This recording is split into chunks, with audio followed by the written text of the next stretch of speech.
Olá, pessoal! Hoje estamos com uma dupla. É a segunda vez que eu entrevisto uma dupla aqui no nosso programa. E é muito bom, porque a gente vai tendo um monte de conversa paralela, né? A gente se atropela, e aí que fica gostosa a conversa.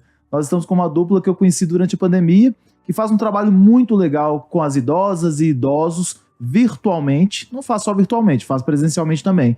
Mas virtualmente foi interessante porque foi aquela quebra de barreira para muita gente, que é justamente trabalhar atividades físicas. As duas são educadoras físicas, com os idosos. Não deve ser só com idosos, elas vão me falar se também fazem outros trabalhos assim, mas especialmente com os idosos, para que eles possam se exercitar, para que eles possam se conhecer, conhecer seu corpo e por aí vai. Vou deixá-las falar. Só que antes disso, quero que elas mesmas se apresentem. Eu estou aqui com a Márcia e com a Luciana. Bom dia, né? Bom dia. A gente fala que as pessoas vão assistir a qualquer momento, então que seja um bom dia. Isso. Mas, Márcia e Luciana, me fale um pouquinho de vocês.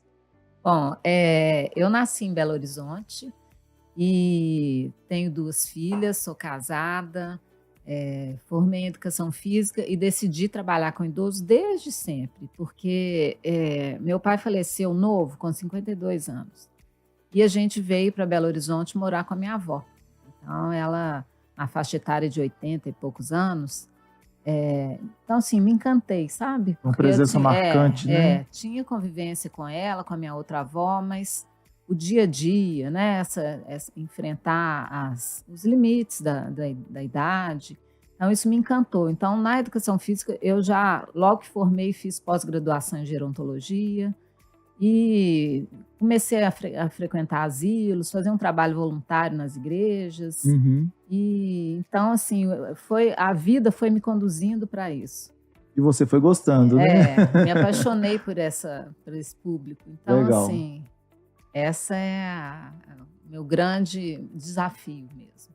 E você, Luciana? Eu nasci também em Belo Horizonte, fiz educação física, né? Tenho uma filha de 15 anos, sou casada, sempre morei em Belo Horizonte e sempre fui apaixonada pelo esporte. Fui atleta de natação, então desde sempre eu sabia que era educação física que eu queria fazer. A princípio, eu fiz pensando no esporte, pensando na natação, pensando no esporte competitivo, mas logo que, dentro da faculdade mesmo, eu já mudei esse meu pensamento, essa minha visão, e saí da educação física da faculdade pensando em educação física para a saúde, levar saúde para a população. E com isso a gente já pensa logo nos idosos. Realmente, quando a gente começa a trabalhar com os idosos, a gente se encanta, porque a gente percebe cada dia a melhora o bem que a gente faz para eles, a melhora na qualidade de vida a cada dia, a cada treino. Então, realmente, como a Márcia, é um trabalho encantador. Ela esqueceu de falar que nós fizemos juntas a educação física, nos formamos juntas em 94 e estamos aqui agora trabalhando juntas também nessa sociedade, impactando aí os idosos. Eu já ia perguntar, como vocês se conheceram? Então, foi na educação vocês foram física. colegas de faculdade? Fomos A faculdade inteira? Sim, fizemos a faculdade inteira juntas. Na época a gente nem não convivia tanto. Aí a vida foi direcionando. Engraçado isso, né? Porque dentro da faculdade a gente tem aqueles colegas que são mais próximos, logicamente, assim como na vida. E tem gente que entra no decorrer, né? Tem gente que entra no meio do curso, que já tinha parado e tal. Mas que bom que vocês se reencontraram, né? Para poder fazer esse projeto que é tão interessante. Bom, então me fala, como é que surgiu a Be Strong Mais? E o que ela é? Essa ideia? A Be Strong, primeiro a gente já fazia um trabalho que era Be Strong Conhecimento, que era um trabalho de palestras, cursos, a gente organizava, promovia palestras e cursos. E aí, quando surgiu a pandemia, nós fizemos alguns cursos online, mas sentimos a necessidade de algo mais, de fazer alguma coisa diferente. E aí a gente entrava no Instagram, entrava no YouTube, tinha aula, né, naquela fase da pandemia, todo mundo em casa, tinha treino para todas as idades, para criança, para jovem, mas para os idosos não tinha. E os idosos era a população, né, o nicho que mais estava sofrendo na pandemia. Porque realmente estavam em casa, com medo de sair, longe da família, sofrendo o isolamento, ficando deprimido. Então, nós falamos, nós precisamos fazer alguma coisa para esse nicho. E começamos, vamos dar aula online e ao vivo, porque ao vivo a gente vai interagir, a gente vai ver as pessoas fazendo, vai poder corrigir. E vai ter essa interação. E daí nós fomos chamando pessoas conhecidas, minha mãe, a sogra da Márcia, as amigas da mãe, as tias. Formamos um grupo e começamos a todos os dias entrar no Zoom, no mesmo horário e fazer um trabalho elaboramos um trabalho muito bacana, pensando realmente em todas as capacidades físicas que as pessoas nessa idade vão perdendo e precisam trabalhar para manter a autonomia, né? Para manter as atividades do dia a dia, fazer bem, praticar bem as atividades do dia a dia. E aí começamos com esse trabalho e deu tão certo. Fizemos tão bem para esse público que começou conosco. Cada aula elas falavam que elas estavam melhorando, que elas estavam se sentindo bem. Criou-se uma comunidade que elas interagiam, se comunicavam, ficaram amigas. No WhatsApp conversavam o dia inteiro, coisas positivas. Né? Uma coisa que a gente frisa bastante é isso, que no grupo, que só falem coisas positivas, não ficam falando de política, né? Porque cada um tem né? Seu direcionamento, sua ideologia. E colocar coisas sempre positivas. E uma importante também do nosso trabalho é que, como somos nós duas, a gente alterna o dia de dar aula. E o dia que uma está dando aula, a outra está lá, olhando, corrigindo, para corrigir o movimento, para ver se está fazendo alguma coisa errada. Então, a gente sempre verdade, porque enquanto você está ali em frente à câmera, você não está observando como elas estão, elas e eles. Aí, a maior parte são só mulheres? O nosso foco é mulher. Que bom. E aí, juntamente com isso, a gente pensou não só no trabalho físico. A gente promove a cada 15 dias palestras para o grupo.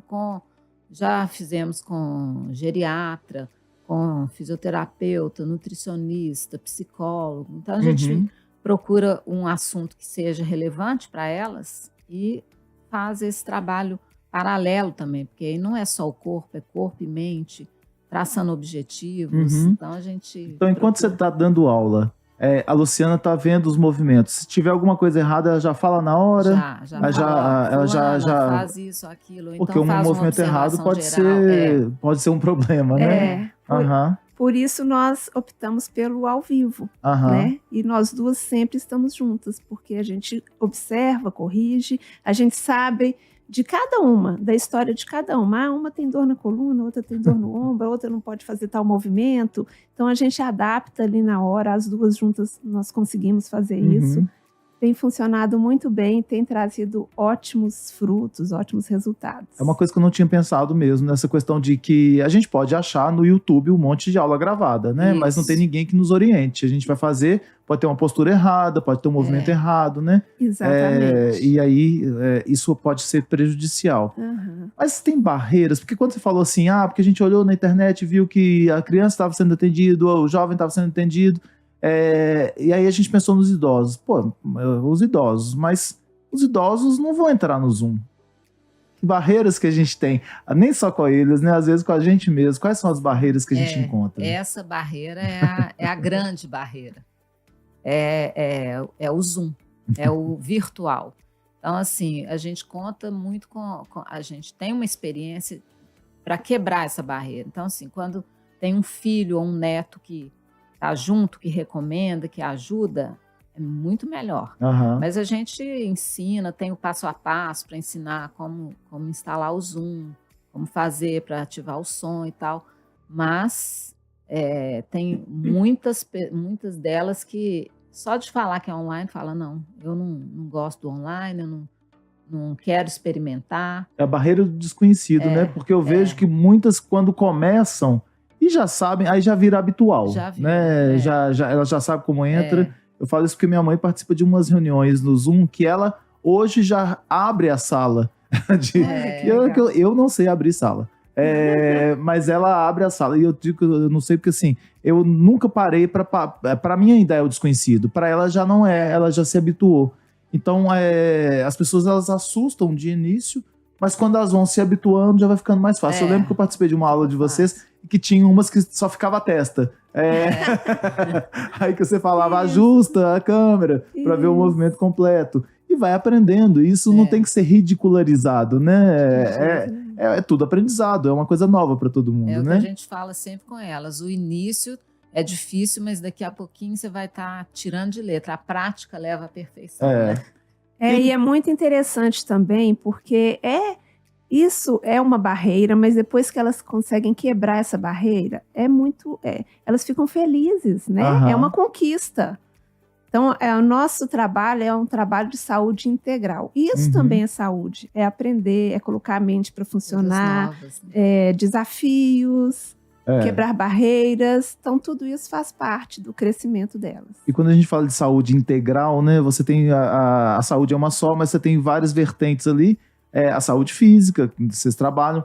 A saúde emocional, logicamente, porque também está trabalhando. E a saúde social, né? Esse convívio Porque aí vocês têm alunas que não são só de Belo Horizonte. Nós temos do Brasil inteiro. Isso quebrou uma outra barreira, né? Então tem pessoas que estão fora de Belo Horizonte, fora de Minas, fora do Brasil? Fora do Brasil. Que participam também. Participam. E elas interagem e assim, 2 vezes por ano a gente faz um encontro presencial. Das que moram aqui, às vezes uma outra que mora perto, mora em Minas, vem também. E elas falam, gente, parece que eu conheço vocês mesmo. Então, assim, tem né, com essa conversa no dia a dia, que no início da aula a gente cumprimenta todas, fala alguma coisinha no final da aula.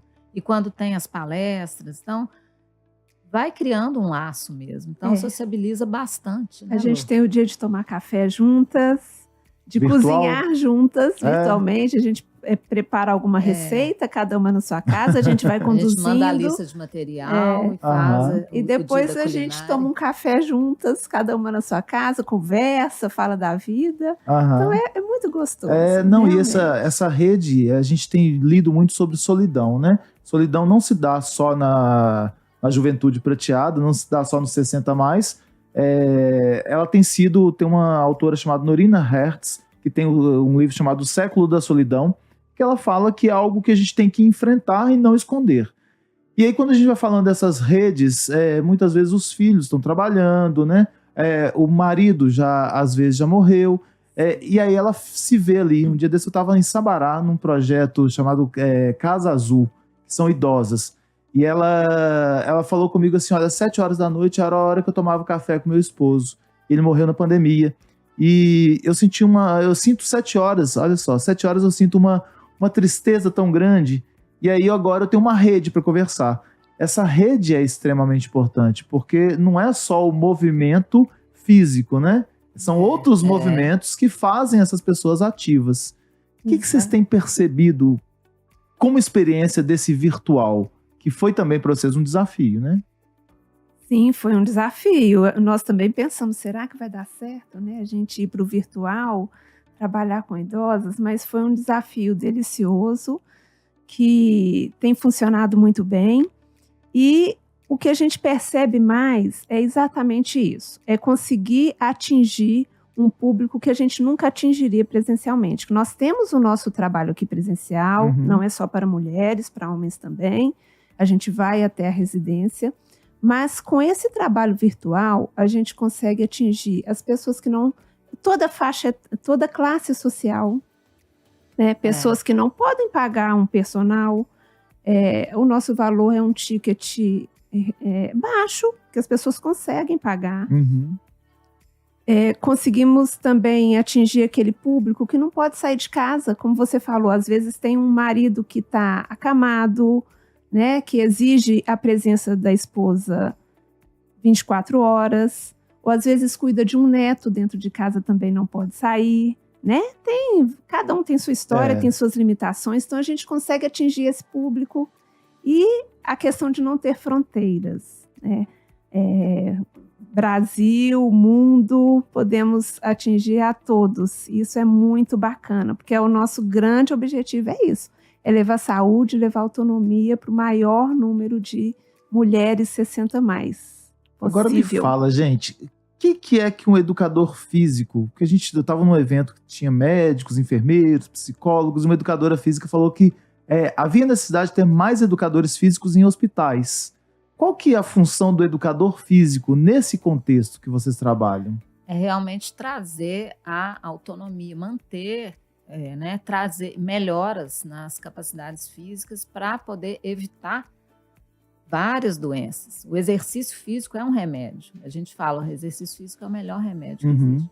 Então, com ele, com essa prática, né, sistematizada, diária, eles vão adquirindo capacidades. É a questão de equilíbrio, para evitar quedas, coordenação, porque o idoso, você vê muitas vezes na rua, arrastando pé, não levanta a perna, então fica aquele movimento duro, travado. Então tem que ter uma série de... A gente criou um programa que tem uma série de movimentos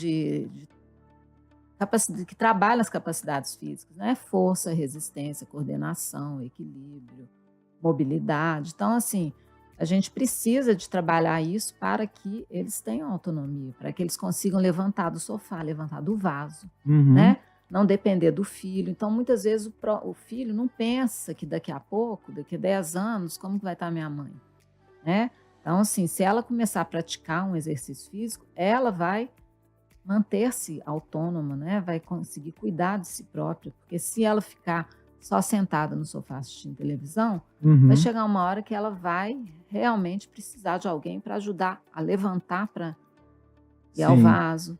E quando, olha só, cada caso é um caso, logicamente, mas de uma maneira geral, se alguém chegar para vocês, Márcia e Luciano, e falar assim, olha, eu tenho 80 anos, nunca fiz exercício físico, consigo andar, mas tô com um certo receio de que tá tarde demais para começar. Nunca é tarde. Nunca é tarde demais. Sempre tenho que ganhar, sempre tenho que recuperar. E o exercício físico como a Márcia disse, é o melhor remédio para tudo, né?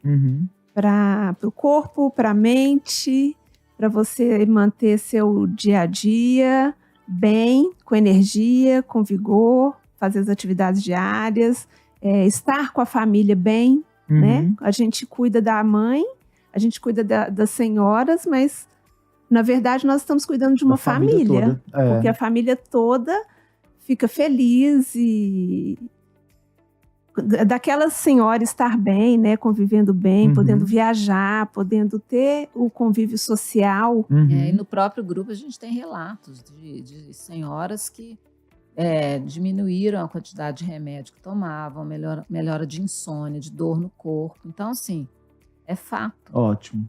Agora, já que a gente está falando sobre isso, então, o que é uma longevidade saudável? É ter essa autonomia, é ter cada vez menos, porque a gente tem uma linha, uma curva, uma linha, que é entre a saúde e a doença. Uma hora a pessoa... São raros os idosos que morrem sem ter nada, né? Então, a gente quer fazer com que essa linha seja o mais curta possível, ter o mais tempo possível de saúde, de autonomia, de conseguir cuidar do seu dia a dia, de fazer as atividades básicas de vida, né? Então, é isso. É viver mais com qualidade, né? E, assim, estudos mostram que quem faz exercício físico vive mais, realmente. Uma média de 5 anos. Você vive mais do que quem não faz. Então, é viver mais, mas viver com qualidade. Ok. E me fala o seguinte, como que a gente deve, então, o que a gente deve fazer para... A gente já falou muitas coisas em relação a isso, mas para preservar essa autonomia dos idosos, além dos exercícios físicos, vamos pensar de uma maneira mais ampla. O que é necessário?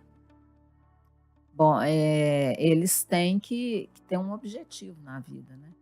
Não é porque a pessoa envelheceu que a vida não tem que ter sentido, ela precisa de ter sentido. Então, eu acho que essa questão de metas, objetivos, faz com que ele, né, siga a vida. Cuidar de si, né? Eu complemento também pensando na saúde. Sono é muito importante para o idoso. Muitos idosos têm insônia, perdem noite de sono, trocam a noite pelo dia, porque tem o dia não tem atividade durante o dia, então passam a noite vendo televisão. Isso não é bom. Então, o sono é muito importante dormir, não trocar o dia pela noite, ter um sono reparador mesmo, que acorde descansado. Durante a noite tem produção de hormônios, é onde o corpo se recupera. Uhum. Então, isso é uma questão muito importante. A alimentação também é muito importante, porque cuida de tudo, cuida de todo o sistema do nosso organismo, né? Ter todos os nutrientes, um equilíbrio de nutrientes, comer proteína, ingerir proteínas. Às vezes o idoso não ingere proteína, fica só no carboidrato e vai perdendo massa muscular, o que já é natural do idoso, a sarcopenia, que é a perda de massa e de força. Então, com o exercício e com a alimentação, ela consegue melhorar isso. Com um bom sono também consegue melhorar isso. Os ossos, manter os ossos com uma densidade boa para não ter osteoporose. Uhum. Tudo também ajuda com sono, com alimentação equilibrada e com o exercício. Eu acho que esses são os 3 pilares para uma saúde boa. Uhum. Sono, exercício físico e alimentação equilibrada. Somado com essa questão do propósito, né? Porque Somado, realmente é importante. Se a pessoa tem o sono, mas ela perdeu o sentido da vida, né? E aí que eu falo e reforço, esses grupos que surgem ou que já existiam, dos idosos, que vão se encontrar para poder fazer uma arte ou ter uma aula de filosofia. Eu fazia pilates com um grupo e tinha uma senhora de 80 anos. Aí eu perguntava para ela assim, brincando com ela, qual que é o segredo da longevidade? Aí ela falou assim, a gente tem que saber aprender a dormir 8 horas. E eu falei assim, 8 horas por semana? Porque a vida da gente é tão corrida que muitas vezes a gente não tá se dando o direito de dormir. E nem é se dar o direito, é se cuidar, né? E aí ela falava, ela ria muito, mas a gente via que aquele momento para ela ali era de interação. E essa interação também é muito importante. Então eu parabenizo vocês, porque é um desafio criar isso durante a pandemia, né? Ou levar para o virtual esse trabalho de vocês. E para a gente encerrar aqui a nossa conversa, eu peço que vocês me indiquem um livro que vocês acham que seria legal para que a gente possa indicar aí aos nossos, a quem nos assiste. Tem um livro que a gente, é antigo, mas que a gente gosta muito, porque ele fala exatamente sobre esses pilares: corpo, mente, espírito e, né, o sono. Então, é A Semente da Vitória, do Nuno Cobra, que ele fala disso, o exercício físico, a importância do exercício físico, de uma noite bem dormida, de sono, a alimentação e cuidar da mente, né, do espírito. Eu tenho ele, não li ainda. Leia. Vou passar para minha mãe. É um bom livro. Para ler também. É um bom livro. É muito interessante. Filme, Antes de Partir. Tem um cafezinho lá que eles fazem. Eu amo café. Eu Mas também. é o Jack Nicholson e o Morgan Freeman, né? Isso mesmo. É muito interessante porque eles se conhecem no hospital, né? No fim da vida. E aí fazem uma lista de coisas que eles ainda querem viver antes de morrer. Antes de bater as botas, como dizem, né? Exatamente. Eles dizem. E é uma grande lição, né? Porque a gente não precisa...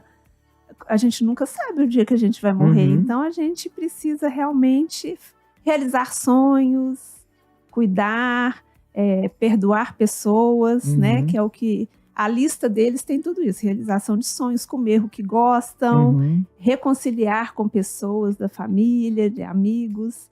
Então, eu acho que é uma lição de vida que a gente tem que estar sempre em dia com essa lista. E que ela não torna só o fim da vida leve, ela torna a vida leve se a gente conseguir fazer a lista, mesmo que não esteja na finitude, né? Exatamente. Eu quero deixar aqui uma frase. Então deixa. Para sermos independentes, precisamos ser dependentes do movimento.